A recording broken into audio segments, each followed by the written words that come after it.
Hello friends, welcome to well academy. My name is Ram Naseem और आज के इस वीडियो लेक्चर में हम लोग डिस्कस करेंगे व्हाट इज कंप्रेसिबिलिटी। काफी डिटेल में सारी चीजें डिस्कस करने वाले हैं।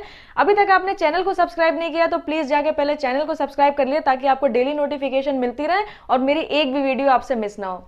चलिए शुरू करते हैं। What is compressibility? The compression ability of the fluid की जो कंप्रेशन एबिलिटी होती है उसी को ही हम लोग कंप्रेसिबिलिटी बोलते हैं। It is a reciprocal of bulk modulus. अब आप बोलोगे बल्क मॉडुलस क्या होता है? तो बल्क मॉडुलस हमारा होता है, इसको के से रिप्रेजेंट करते हैं, इसको बोलते हैं हम लोग डायरेक्ट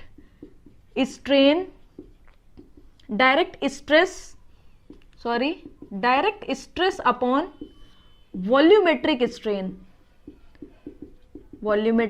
स्ट्रेन। ये होता है हमारे बल्क मॉडुलस का formula, direct stress upon volumetric strain.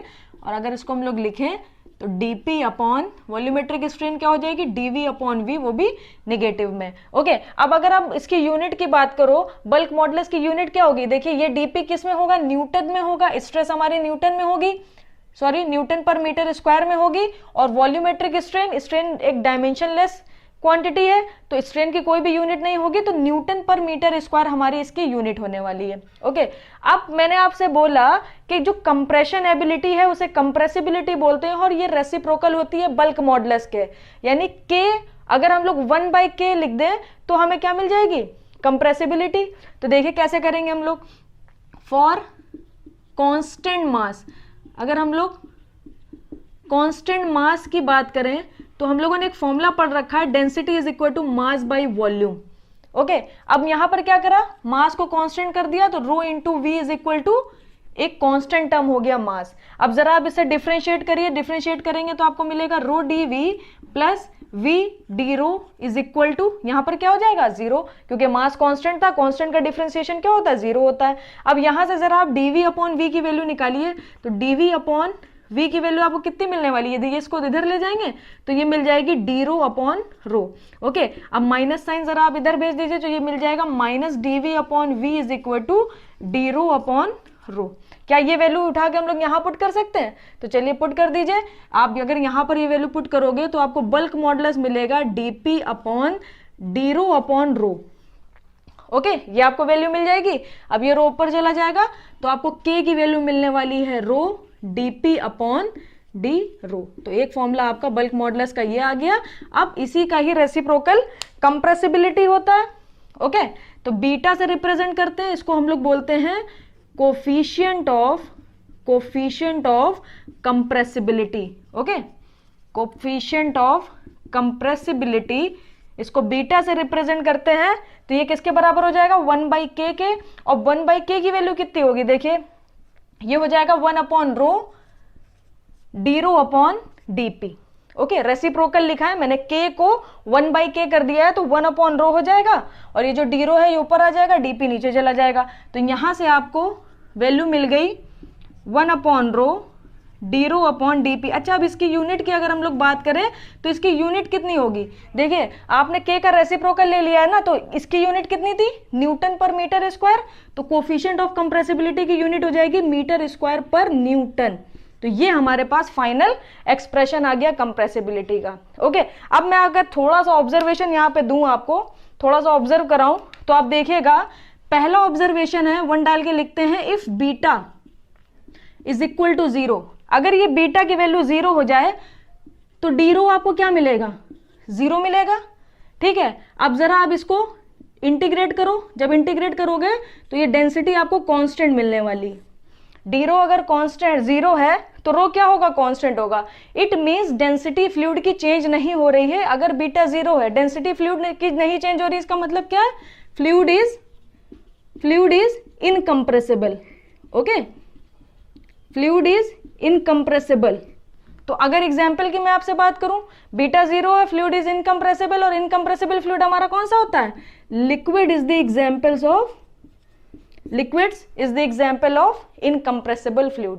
अब दूसरा ऑब्जर्वेशन जरा देखिएगा, अगर आप देखो if beta does not equal to 0 तो ये क्या हो जाएगा? D rho does not equal to 0, तो rho does not equal to constant, rho constant नहीं होगा, इट मींस क्या है, डेंसिटी चेंज हो रही है, और अगर डेंसिटी चेंज हो रही है तो फ्लूइड हमारा क्या होगा, कंप्रेसिबल होगा।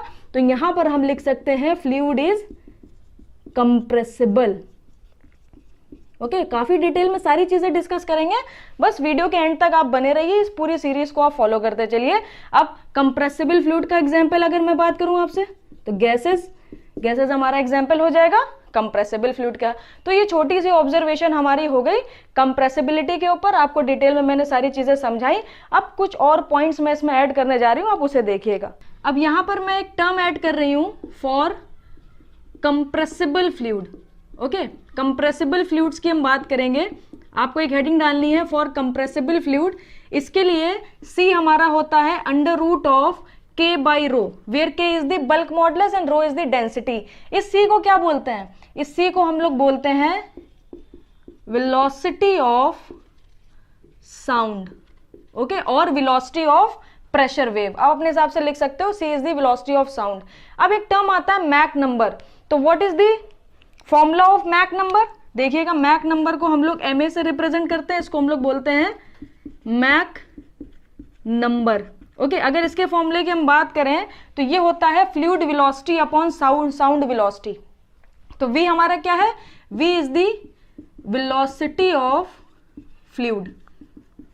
ओके, और C हमारा क्या है, साउंड वेलोसिटी है, तो C का फॉर्मूला मैंने ऑलरेडी पहले से लिख के रखा है, under root of bulk modulus upon density. अब यहां पे आपको तीन ऑब्जर्वेशंस को ध्यान रखना है, अगर मैक नंबर लेस देन 1 हो, अगर मैक नंबर इक्वल टू 1 हो, और मैक नंबर ग्रेटर देन 1 हो। ओके, तो अगर मैक नंबर लेस देन 1 है तो इसको क्या बोलते हैं, सबसोनिक फ्लो है हमारा। Okay, if Mach number is less than 1 then the flow is subsonic flow।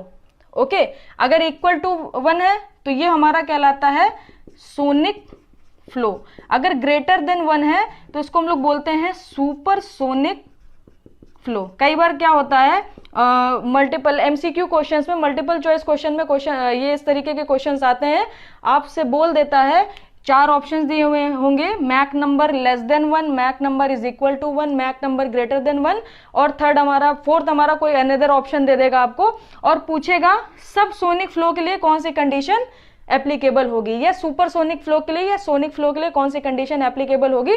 तो आपको ये छोटी छोटी बातें पता होनी चाहिए, जिससे आप क्वेश्चन आसानी से अटेम्प्ट कर सको और सही आंसर टिक कर सको। ओके, अब मैं बात करती हूं आपसे आइसोथर्मल कंडीशन के लिए, उससे देखिएगा आइसोथर्मल बल्क मॉडुलस। ओके, सारी चीजें आपस में कनेक्टेड हैं, बस सारी चीजें जब आप एक बार देख लोगे, समझ लोगे, तो फिर जब पढ़ोगे तो आप डायरेक्टली आपको चीजें समझ आने लगेंगी। आइसोथर्मल बल्क मॉडुलस को हम लोग KT से रिप्रेजेंट करते हैं, बिकॉज आइसोथर्मल का मतलब ही है टेम्परेचर इज कांस्टेंट। ओके, अब अगर यहां पर मैंने आपको टेम्परेचर कांस्टेंट दिया तो PV हमारा क्या होने वाला है, कांस्टेंट होने वाला है। अगर आप इसे डिफरेंशिएट करोगे तो आपको मिलेगा PdV plus VdP is equal to 0, ये मिलेगा। यहां से आप dV अपॉन V की वैल्यू निकाल सकते हो, देखिए माइनस dV अपॉन V की वैल्यू हमारी हो जाएगी dP अपॉन P। ओके, और आपने यहां पर ये पढ़ रखा है बल्क मॉडुलस, तो यहां से अगर मैं K की वैल्यू फाइंड करूं तो ये हो जाएगा dP upon dV upon V की जगह आप क्या रख सकते हो, dP अपॉन P। तो ये किसके बराबर हो जाएगा, P। इट मीन्स ये प्रेशर के बराबर हो गया आपके K की वैल्यू। ओके, अब यहां से आप C की वैल्यू देखो, C हमने क्या लिखा, under root of K by rho, under root of K by rho. और यहां पर आपने K की वैल्यू कितनी निकाली, फॉर आइसोथर्मल की मैं बात कर रही हूं, यहां पर आपने K की वैल्यू निकाली है P, तो यहां पर आप रख दो P बाई रो। ओके, अब आप आइडियल गैस इक्वेशन का फॉर्मूला याद रखो, PV is equal to MRT। Mass by volume क्या हो जाएगा, डेंसिटी हो जाएगा, तो ये हो जाएगा P is equal to rho RT। तो P बाई रो की जगह आप क्या लिख सकते हो, R इंटू T। तो यहां पर जरा पुट करिए, जब आप यहां पुट करोगे तो under root of P by rho की जगह आपने क्या रख दिया, R इंटू T। तो अगर आपको मैक नंबर निकालना हो, आइसोथर्मल बल्क मॉडुलस आपको दिया है KT, तो आप क्या करोगे, यहाँ पर K बाई रो की जगह क्या रखोगे, RT, T की वैल्यू आपको दी होगी बिकॉज आइसोथर्मल कंडीशन है तो टेम्परेचर कांस्टेंट होगा, कोई T की वैल्यू आपको दी होगी, और गैस का R आप फाइंड कर सकते हो। अगर आपको नहीं आता है तो मैं थर्मोडायनेमिक्स में आपको सिखाने वाली हूँ। R की वैल्यू आप निकाल सकते हो, और R बार हमारा क्या होता है, यूनिवर्सल गैस कांस्टेंट। ओके, और ये R हमारा क्या, ये नॉर्मल गैस कांस्टेंट होता है, तो इसको हम लोग बोलते हैं गैस कांस्टेंट। ओके, अब देखिए आप, जैसे आपको कोई गैस बता दी, उसका आपको R नहीं पता है, आपको R निकालना है, तो आपको यूनिवर्सल गैस कांस्टेंट तो हमेशा पता होगा, जिसकी वैल्यू कितनी होती है, 8.314 किलो जूल पर किलो मोल केल्विन। ओके, और इसकी यूनिट क्या होती है, इसकी यूनिट होती है किलो जूल पर केजी केल्विन। ओके, ये तो बात हो गई यूनिट की। अब आपको R की वैल्यू निकालनी है, आपको कोई पर्टिकुलर गैस बता दी उसने, हाइड्रोजन गैस है, कार्बन डाइऑक्साइड है, कोई भी गैस आपको बता दी, आपको अगर R निकालना है तो आप फॉर्मूला याद रखो, molecular weight into R is equal to R bar के बराबर होता है। थर्मोडायनेमिक्स में इसको हम लोग डिटेल में पढ़ते हैं, अभी आप ये फॉर्मूला ध्यान रखो। ओके, तो यहां से अगर सपोज करिए आपको उसने बता दिया कि CO2 है, ओके, तो आप R निकाल सकते हो, क्योंकि R बार तो यूनिवर्सल गैस कांस्टेंट हो गया, आपको हमेशा पता होगा 8.314, और CO2 का मॉलिक्यूलर वेट कितना होता है, 44 होता है, डिवाइडेड बाय 44 कर दिया, आपको R की वैल्यू मिल जाएगी।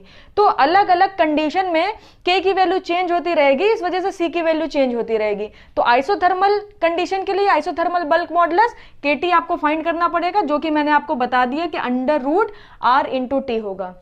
अब एक एडियाबैटिक कंडीशन और डिस्कस करते हैं, उसको देखिएगा। अब हम लोग बात करते हैं एडियाबैटिक बल्क मॉडुलस Ka की। ओके, Kt से हम लोग आइसोथर्मल बल्क मॉडुलस को रिप्रेजेंट करते हैं, Ka से एडियाबैटिक बल्क मॉडुलस को रिप्रेजेंट करते हैं। तो एडियाबैटिक कंडीशन हमारी क्या होती है, PV to the power gamma is equal to constant. Okay, isothermal की क्या थी, टेम्परेचर कांस्टेंट था, तो PV is equal to constant हो गया था। इसको जरा डिफरेंशिएट करके देखिए, P गामा V की power gamma -1 dV plus V to the power gamma, और ये क्या हो जाएगा, dP इज इक्वल टू, ये हो जाएगा हमारा 0। ओके, तो अब यहां पर आपको ये dV मिल गया, यहां पे V to the power gamma मिल गया, तो इसको इधर ले जाइए, थोड़ा सा इसको मॉडिफाई करिए, ये हो जाएगा V to the power gamma into DP minus का। तो हमें किसकी वैल्यू चाहिए रहती है, dV अपॉन V की, तो यहाँ पे dV अपॉन, यहाँ पे कर दीजिए V, और V की पावर गामा -1, और बाकी सारी वैल्यूज आप इधर ले आइए, तो ये हो जाएगा dP upon P into gamma. Okay, और यहाँ पर इसी को रखिए V to the power gamma -1 को, कुछ नहीं किया, यहाँ पर गामा -1 एक V बाहर कर लिया है, तो पावर क्या हो गई, गामा -1 हो गई है। अब ये पूरी वैल्यू इससे कैंसिल हो जाएगी, ये माइनस ऐसे ही रहेगा, तो यहाँ पर आप लिख सकते हो dV अपॉन V की वैल्यू जो हो जाएगी वो हो जाएगी -1 upon gamma dP upon P। Okay, अब ये माइनस इधर से हटा के इधर लगा दीजिए और यहां पर पुट कर दीजिए, तो Ka की वैल्यू आपको क्या मिलने वाली है, आपको मिलेगी dP upon 1 upon gamma dP upon P। तो dP से dP कैंसिल हो जाएगा, ये मिलेगी आपको गामा इंटू P। आपको K की वैल्यू मिल गई, आपको क्या निकालना है, C निकालना है। C is equal to under root of gamma, अब K की जगह मैं वैल्यू रख रही हूँ gamma into P by rho, and P by rho को अभी हमने आपको दिखाया आइसोथर्मल कंडीशन में कि P बाई रो को लिख सकते हैं R इंटू T, तो यहां पर आप रखोगे under root gamma R into T। तो आपको ये दो फॉर्मूलाज याद रखने हैं कि आइसोथर्मल कंडीशन होगी तो हम C की वैल्यू रखेंगे under root R into T। Okay, और अगर एडियाबैटिक कंडीशन होगी तो हम रखेंगे gamma into R into T। तो ये आपको याद रखना, ये मैंने आपको दिखा दिया कि किस तरीके से ये फॉर्मूलाज आए। तो आई होप आपको ये सारी चीजें समझ आई होंगी। एक क्वेश्चन मैं आपके साथ डिस्कस करती हूँ और मैं बताती हूँ कि इस पर्टिकुलर टॉपिक से किस तरीके के क्वेश्चंस आते हैं, उसे देखिएगा। इसके साथ ही साथ हमारा मैकेनिकल का गेट का कोर्स पूरा लॉन्च हो चुका है, अगर आप एनरोल करना चाहते हो तो डिस्क्रिप्शन बॉक्स में आपको डिटेल मिल जाएगी। क्वेश्चन देखिएगा, बोल रहा है equation of state for a fluid is given by P is equal to 3500 rho to the power 1/2 plus 2500 newton per metre square, its bulk modulus at a pressure of 100 kilo pascal is. Question काफी अच्छा है, ये इस topic का first question है। देखिएगा, आपको एक इक्वेशन दी हुई है प्रेशर की 3500 रो टू द पावर 1/2, इसका मतलब अंडर रूट रो की वैल्यू दी है, प्लस 2500। ओके, इसकी यूनिट आपको दी हुई है न्यूटन पर मीटर स्क्वायर। आपको K की वैल्यू निकालनी है at pressure 100 kilo pascal. Okay 100 kilo pascal पे आपको के की वैल्यू निकालनी है। तो आपने के की वैल्यू क्या पढ़ रखी है, आपने एक फॉर्मूला अभी पढ़ा है जिसको हम लोग लिखते हैं के इज इक्वल टू 1/रो dp upon D rho. Okay तो देखिए यहां पर जो प्रेशर की इक्वेशन दी है वो ऑलरेडी डेंसिटी के टर्म में दी है, तो आप dp अपॉन डी रो निकाल सकते हो, बट आपको ये रो नहीं पता है, बट आपको प्रेशर पता है ना 100 किलो पास्कल, तो ये वैल्यू आप यहां उठा के पुट कर दोगे तो आपको रो की वैल्यू मिल जाएगी। तो यहां पर अगर आप इसको रखो 100 किलो पास्कल है तो इंटू 10⁻³ कर लीजिए, पास्कल हो गया, न्यूटन पर मीटर स्क्वायर में ये प्रेशर हो गया, ये हो गया 3500 अंडर रूट डेंसिटी प्लस 2500। यहां से आप डेंसिटी निकाल सकते हो, आपको रो की वैल्यू मिल जाएगी। ओके अब आपको क्या चाहिए, आपको चाहिए dp अपॉन डी रो, तो आप क्या करो इसे डिफरेंशिएट कर दो, तो ये 3500 तो ऐसे ही रहेगा आपका, अंडर रूट रो क्या हो जाएगा 1/2 माइनस 1 इंटू 1/2। ओके तो ये हो जाएगा आपका 3500 अपॉन 2 और 1/2 माइनस 1 माइनस 1/2 यानी अंडर रूट नीचे चला जाएगा, तो ये हो जाएगा अंडर रूट रो। आपके पास ये वैल्यू आ गई dp अपॉन डी रो, यहां से आपने रो की वैल्यू निकाल लेंगे आप ऑलरेडी। ओके तो यहां से जो रो की वैल्यू पुट करेंगे निकलेगी वो यहां पुट कर दीजिए, तो आपको मिल जाएगा dp अपॉन डी रो। तो आपको dp अपॉन डी रो की वैल्यू पता चल गई, रो की वैल्यू पता चल गई, सारी वैल्यूज यहाँ उठा के पुट कर दीजिए। मैं आपको सॉल्व करके बता देती हूँ कि क्या इसका आंसर आ रहा है। जब आप रो की वैल्यू निकालोगे तो रो मिलेगा आपको 776.02। ओके यहाँ पर मैं लिख देती हूँ, यहाँ पे आपको रो की वैल्यू मिलेगी 776.02 किलोग्राम पर मीटर क्यूब में, किलोग्राम पर मीटर क्यूब में। आप अपने हिसाब से कैलकुलेटर से सॉल्व कर लीजिएगा। फिर dp अपॉन डी रो की आप वैल्यू निकालोगे, ये रो यहाँ पुट करके, और फाइनली जो आपको k की वैल्यू मिलने वाली है वो मिलेगी 48750 Newton per metre square. Okay तो ये आपका फाइनल आंसर आएगा इस पर्टिकुलर क्वेश्चन को सॉल्व करके। सिर्फ कैलकुलेशन मैंने छोड़ी है आपके लिए, आप आसानी से सॉल्व कर सकते हो। आई होप आपको ये पूरी वीडियो समझ आई होगी, अच्छे से कंप्रेसिबिलिटी क्लियर हुई होगी। कोई प्रॉब्लम लगी हो तो प्लीज कमेंट करना मत भूलिएगा, लाइक करिएगा, वीडियो को शेयर करिएगा, उनके साथ डेफिनेटली शेयर करिएगा जिनको इन वीडियोस की जरूरत है। मैं आपसे मिलूंगी नेक्स्ट वीडियो में, और नेक्स्ट वीडियो में हम लोग डिस्कस करेंगे सरफेस टेंशन, तो काफी इंपॉर्टेंट होने वाला है नेक्स्ट वीडियो। अच्छे से तैयारी करते रहिए, बाय बाय। इसके साथ ही साथ हमारा मैकेनिकल का गेट का कोर्स पूरा लॉन्च हो चुका है, अगर आप एनरोल करना चाहते हो तो डिस्क्रिप्शन बॉक्स में आपको डिटेल मिल जाएगी।